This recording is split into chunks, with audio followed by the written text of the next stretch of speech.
금융위기가 올까 안 올까 3% TV한테 물어봤답니다. 뭐 여기 보면서 뭐가 있냐. 한국이 괜찮냐. 정부하고 시중은행은 주요 은행은 괜찮다.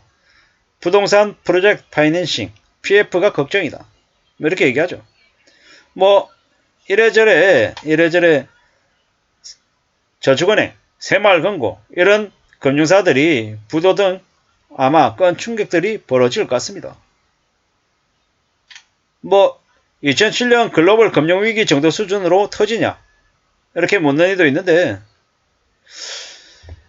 2007년 글로벌 금융위기 수준 이상이겠죠. 그 수준 이상이고 1997년 IMF보다 조금 덜한 수준이 아닐까 이런 생각들을 해봅니다. 그리고 뭐 이래저래 미국은 기준금리를 뭐 5.5%까지 올리고 뭐 쭉 가더라도 쭉 오랫동안 동결 수준으로 갈 것 같다 이렇게 얘기한다는 거죠. 그리고 그렇게 되면 미국은요 2023년 경기 침체가 될 것 같다라고 보죠. 그리고 25년 26년 한국이 경기 침체를 겪을 것 같습니다. 뭐 조금 1년 정도 뒤로 더 미뤄질 수도 있죠. 사실 좀 따져봐야 될 얘기입니다. 근데 확실한 건 뭐다? 앞으로 꽤 충격적인 일들이 벌어질 거다라는 거죠. 한국의 경기는 이미 바닥이죠. 허리띠 졸라매야 되고 밥도 한 끼 굶고 두 끼 먹어야 되고 좀 정신 바짝 차리고 살아야 됩니다. 지금 함부로 뭔가를 기대하고 욕심부리고 해야 될 시기가 아니다라는 거죠. 뭐 이래저래 많은 걱정, 많은 염려들을 해야 되는 시기입니다. 지금은 투기해서 돈 벌 생각할 시기가 아니라 어떻게 생존해야 될지를 고민해야 될 시기다라는 겁니다. 지금 거래량이 부동산 거래량이 10분의 1 토막 났습니다. 그래도 이명박 때, 박근혜 정부 때는 거래라도 있었는데 지금은 그런 것도 없죠. 꽤 충격적인 일들이 계속 벌어지고 있습니다. 오피스텔이든 아파트든 빌라든 뭐 지역에 따라서는 가격이 2배, 3배 이렇게 올라댑니다. 난리라는 거죠. 미분양 8만 건, 9만 건, 뭐 10만 건 넘어갈 거라고 하는데 이 시경으로 가다가 보면 20만도 넘을 것 같습니다. 꽤 충격적이고 꽤 우려스러운 상황들이 벌어지는 것 같습니다. 함부로 욕심부려서는 안 됩니다. 지금은요 어떤 식으로든 어떻게든 살아낼 궁리를 내야 될 시기입니다. 생존을 최우선으로 생각해야 된다는 거죠. 옷도 검소하게 입고 다니고 낮은 자세로 지내야 됩니다. 그래야 다른 누군가가 공격하지 않는다는 겁니다.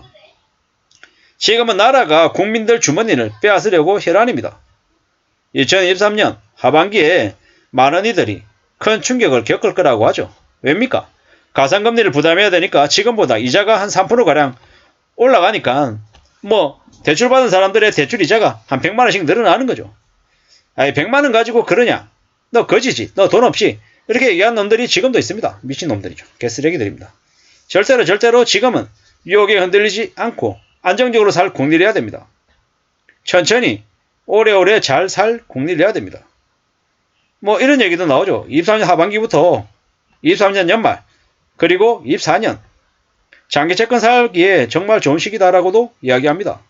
그리고 그 다음에는요.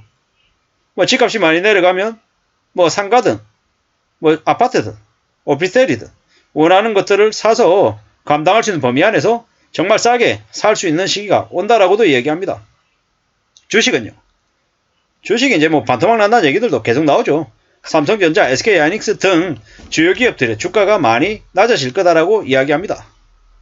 지금 부자들은 조용히 현금을 모으고 있죠. 왜입니까?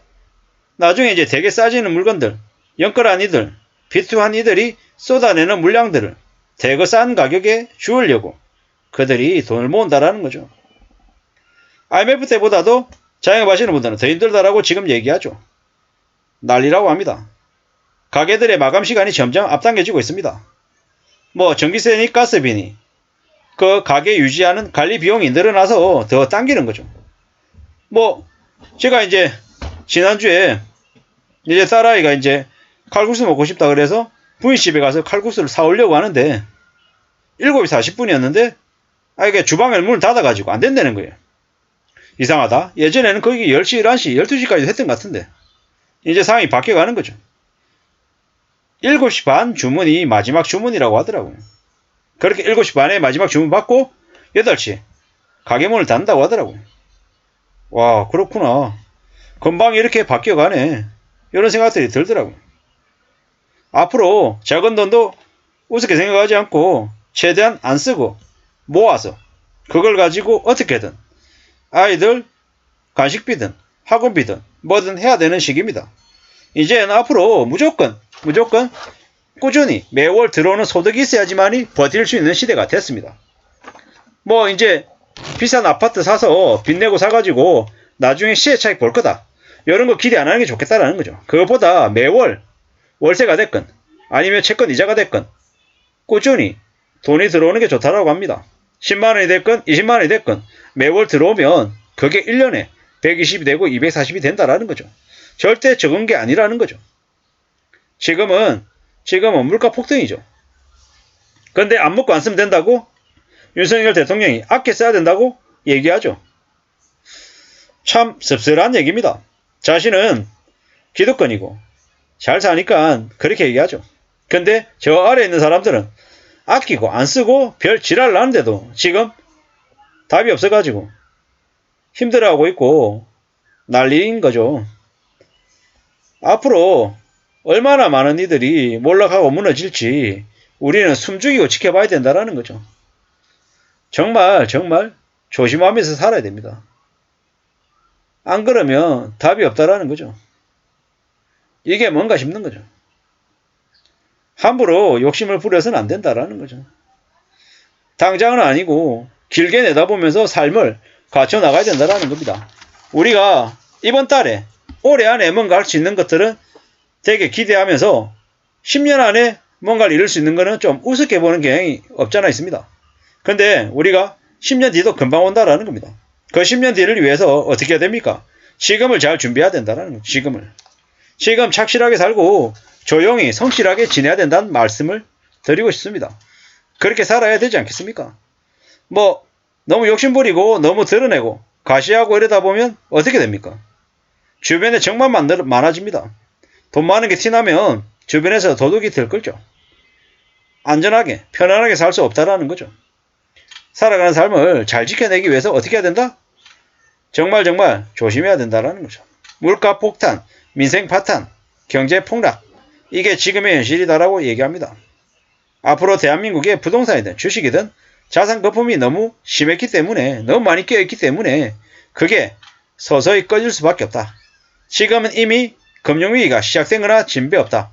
이런 얘기들이 많습니다. 정신 바짝 차리고 또 조심하면서 살아야 될 것 같습니다. 경제위기가 이미 와있다 라고 생각하면 맞겠습니다. 함부로 쉽게 돈 벌 생각을 해서는 안 되겠습니다. 조심하고 또 나은 자세로 항상 악착같이 삶을 붙들어 매겠다라는 그런 각오로 임해야 될 것 같습니다. 이상입니다.